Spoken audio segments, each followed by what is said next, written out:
Assalamualaikum warahmatullahi wabarakatuh. Salam sejahtera bagi kita semua. Baiklah teman-teman, di sini kami dari kelompok 2. Saya Aryan Hidayat S, NIM 19 12 21 094. Di sini kami akan membahas tentang perencanaan sumber daya manusia. Secara umum, perencanaan sumber daya manusia merupakan proses menentukan kebutuhan sumber daya manusia secara kuantitatif dan kualitatif untuk mencapai tujuan strategi organisasi melalui fungsi-fungsi MSDM dalam jangka pendek maupun jangka panjang secara efektif dan efisien. Beberapa pengertian perencanaan SDM menurut para ahli. Yang pertama, menurut George R. Terry mengatakan bahwa perencanaan adalah memilih, menghubungkan fakta, dan membuat serta menggunakan asumsi-asumsi mengenai masa yang akan datang dengan jalan menggambarkan dan merumuskan kegiatan-kegiatan yang diperlukan untuk mencapai hasil yang diinginkan. Sedangkan menurut Billy West mengatakan bahwa perencanaan adalah pemilihan yang fundamental dan masalah perencanaan timbul jika terdapat alternatif-alternatif. Perencanaan SDM itu adalah langkah-langkah tertentu yang diambil manajemen guna menjamin bahwa bagi organisasi tersedia tenaga kerja yang tepat untuk menduduki berbagai kedudukan seperti jabatan dan pekerjaan yang tepat pada waktu yang tepat. Adapun syarat-syarat perencanaan SDM itu, yang pertama, manajemen harus mengetahui masalah secara jelas. Yang kedua, mampu mengumpulkan dan menganalisa masalah tersebut. Yang ketiganya, mempunyai pengetahuan yang luas. Yang keempatnya itu mampu membaca situasi sumber daya manusia pada saat itu. Yang kelimanya, mampu memperkirakan peningkatan SDM dan teknologi yang ada. Kemudian untuk mengetahui peraturan dan kebijakan perburuan pada saat itu. Jadi seorang manajemen harus mengetahui peraturan dan kebijakan yang berlaku pada saat itu. Terima kasih. Materi selanjutnya akan dijelaskan oleh teman saya. Assalamualaikum warahmatullahi wabarakatuh. Perkenalkan, nama saya Dina Amelia dengan NIM 19 12 21 11 18. Jurusan S1 Manajemen. Di sini saya akan mempresentasikan lanjutan dari teman saya. Prosedur perencanaan SDM ada 6 juga. Yang pertama, menetapkan kuantitas MSDM yang dibutuhkan. Yang kedua, mengumpulkan data dan informasi tentang MSDM. Yang ketiga, mengelompokkan data dan informasi serta mengenalinya. Yang keempat, menetapkan beberapa alternatif. Yang kelima, memilih alternatif terbaik untuk menjadi rencana. Dan yang terakhir, yang keenam, memberikan informasi untuk direalisasikan kepada karyawan. Selanjutnya, rencana SDM dan jangka waktu. Rencana harus menyeluruh, jelas, dan mudah dipahami para karyawan. Selanjutnya, job description. Setiap personil jelas dan tidak dapat terdapat tumpang tindih dalam melaksanakan kerjaan. Yang ketiga, kualitas dan kuantitas serta penempatan karyawan sesuai dengan kebutuhan dalam perusahaan. Yang keempat, rencana harus secara jelas menetapkan hubungan kerja, saluran pemerintah, dan tanggung jawab. Yang kelima, rencana harus fleksibel dalam melaksanakannya, tetapi tujuan, pedoman, pola dasarnya tetap. Selanjutnya, rencana harus mengatur tentang mutasi, peraturan, dan sanksi hukum. Yang ketujuh, dalam rencana harus terdapat secara jelas hak dan kewajiban para karyawan. Yang kedelapan, rencana harus menjadi pedoman, kerjasama, tugas pendorong, semangat kerja karyawan. Dan yang terakhir, rencana harus dapat digunakan menjadi alat kontrol yang baik. Baiklah, selanjutnya akan disampaikan oleh teman saya. Assalamualaikum warahmatullahi wabarakatuh. Perkenalkan, nama saya Eka, NIM 19 12 21 104. Baiklah, di sini saya akan menyampaikan materi dari teman saya. Pentingnya perencanaan sumber daya manusia. Perencanaan sumber daya manusia sangat penting karena pemanfaatan sumber secara maksimal tidak terjadi begitu saja. Perencanaan mempunyai dimensi-dimensi yang luas Tetapi hal yang terpenting berada pada tingkat utama, yaitu tingkat perorangan, tingkat perusahaan, dan tingkat nasional. Sedangkan untuk tantangan dalam perencanaan sumber daya manusia bersifat eksternal dan internal. Yang pertama yaitu eksternal, meliputi ekonomi, sosial politik, perundang-undangan, teknologi, dan persaingan. Yang kedua yaitu tantangan internal, meliputi anggaran, estimasi produk, dan penjualan usaha atau kegiatan baru dan sebagainya. Perencanaan fungsi-fungsi sumber daya manusia terbagi menjadi 3, yaitu perencanaan organisasi, perencanaan pengarahan, dan perencanaan pengendalian. Untuk perencanaan organisasi sebagai alat dan wadah orang-orang untuk bekerja sama, terintegritas, terkoordinasi, efektif, dan humoris. Perlu direncanakan dalam perorganisasian. Yang kedua yaitu perencanaan pengarahan. Pengarahan sumber daya manusia perlu direncanakan agar mereka giat, efektif, dan efisien membantu tercapainya tujuan perusahaan.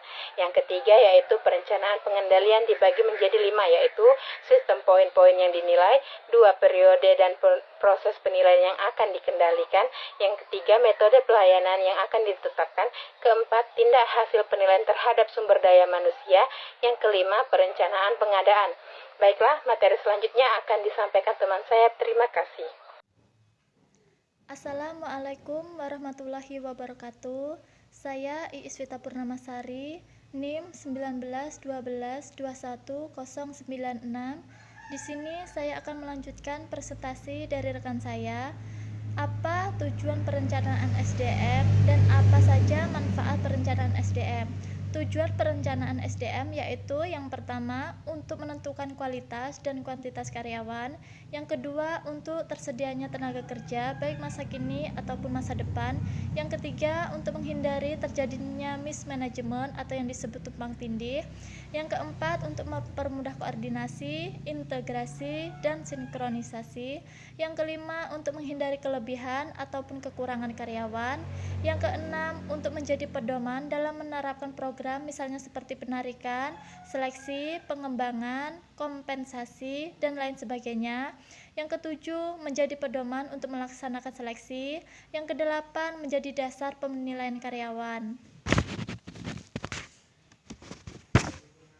Selanjutnya, apa saja manfaat perencanaan SDM? Yaitu yang pertama, manajemen puncak memiliki visi yang lebih baik terhadap aspek-aspek SDM. Yang kedua, manajemen dapat memprediksi adanya ketidakseimbangan. Yang ketiga, manajemen dapat menetapkan right man on the right place dengan tepat. Yang keempat, manajemen memberi kesempatan yang lebih baik untuk melibatkan wanita dan golongan minoritas dalam perencanaan SDM. Yang kelima, menambah sistem informasi menjadi lebih baik. Yang keenam, memungkinkan penarikan karyawan baru secara ekonomis. Yang ketujuh, koordinasi SDM berjalan dengan lebih baik. Baiklah, itu tadi presentasi dari saya. Selanjutnya, materi akan dipresentasikan oleh rekan saya. Terima kasih. Assalamualaikum warahmatullahi wabarakatuh. Perkenalkan, nama saya Alamsa, NIM 191221095, jurusan S1 Manajemen semester 5. Di sini saya akan melanjutkan materi presentasi dari teman saya, faktor-faktor yang mempengaruhi sumber daya manusia, yaitu faktor eksternal dan faktor internal. Faktor eksternal adalah berbagai hal yang pertumbuhan dan perkembangannya berada di luar kemampuan organisasi. Untuk mengendalikannya, menurut King Gundu, yang tergolong faktor-faktor eksternal adalah teknologi, sosial budaya, politik, dan ekonomi. Sedangkan menurut SP Sianggian meliputi situasi ekonomi, sosial budaya, politik, peraturan perundang-undangan, teknologi, dan pesaing. Proses sumber daya manusia diawali dengan memperhatikan faktor strategi dan tujuan organisasi. Faktor internal adalah berbagai kendala yang terdapat di dalam organisasi itu sendiri. Faktor internal menurut SP Sianggian adalah rencana strategi, anggaran, estimasi produksi dan penjualan. usaha atau kegiatan baru, dan rancangan organisasi dan tugas pekerjaan. Sedangkan King Gundu mengemukakan bahwa faktor-faktor internal meliputi sistem informasi manajemen dan organisasi, sistem manajemen keuangan, sistem marketing pasar, serta manajemen pelaksanaan. Strategi sumber daya manusia adalah alat yang dipakai untuk membantu organisasi dalam mengatasi dan mengatur permintaan dan penawaran sumber daya manusia. Baiklah, perkenalkan nama saya Tita Tatanaskia Dinasti, NIM 1921087. Prodi Manajemen Sungai Lilin. Di sini saya akan melanjutkan penjelasan dari teman saya sebelumnya, yaitu hambatan dalam perencanaan. Hambatan dalam perencanaan ini memiliki 6 hambatan. 1. Tujuan yang tidak tepat. 2. Sistem kompensasi yang tidak tepat. 3. Lingkungan eksternal yang kompleks dan dinamis. 4. Kondisi persaingan yang semakin tajam. 5. Tidak memahami organisasi yang semakin dinamis. Dan terakhir, terjadi konflik internal organisasi antara manajemen dan buruh. Kemudian, analisis dan model sumber daya manusia. Analisis ini mencakup 2 hal, yaitu analisis mengenai ketersediaan tenaga kerja internal dan ketenaga kerjaan eksternal. Sumber internal adalah terjadinya tenaga kerja dari dalam organisasi, seperti promosi, transfer, perputaran, mutasi, dan lain-lainnya. Sedangkan dari eksternal organisasi adalah merekrut tenaga kerja baru dari luar. Kemudian, ada 4 model perencanaan sumber daya manusia, yaitu model sistem perencanaan sumber daya manusia, model sosioekonomi battle. Assalamualaikum warahmatullahi wabarakatuh. Perkenalkan, nama saya Dika Nur Aini, NIM 2012220778, jurusan S1 Manajemen semester 3. Baiklah, di sini saya akan menyimpulkan kesimpulan dari perencanaan sumber daya manusia. Jadi, kesimpulan dari perencanaan sumber daya manusia sangat dipengaruhi oleh berbagai faktor, baik yang berasal dari dalam organisasi itu sendiri, yaitu internal, maupun baik yang berasal dari lingkungan organisasi, yaitu eksternal. Manfaat dan tujuan perencanaan akan memberikan nilai-nilai positif bagi kepentingan organisasi atau suatu perusahaan. Perencanaan sumber daya manusia sebagai suatu kegiatan merupakan proses bagaimana memenuhi kebutuhan tenaga kerja saat ini dan masa yang akan datang. Bagi sebuah organisasi dalam memenuhi kebutuhan tenaga kerja saat ini, maka proses perencanaan sumber daya manusia berarti usaha untuk mengisi atau menutupi kekurangan tenaga kerja, baik secara kuantitas maupun kualitas.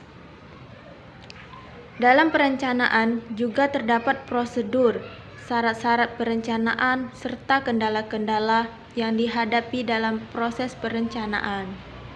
Baiklah, sekian dari penyampaian materi dari kelompok kami.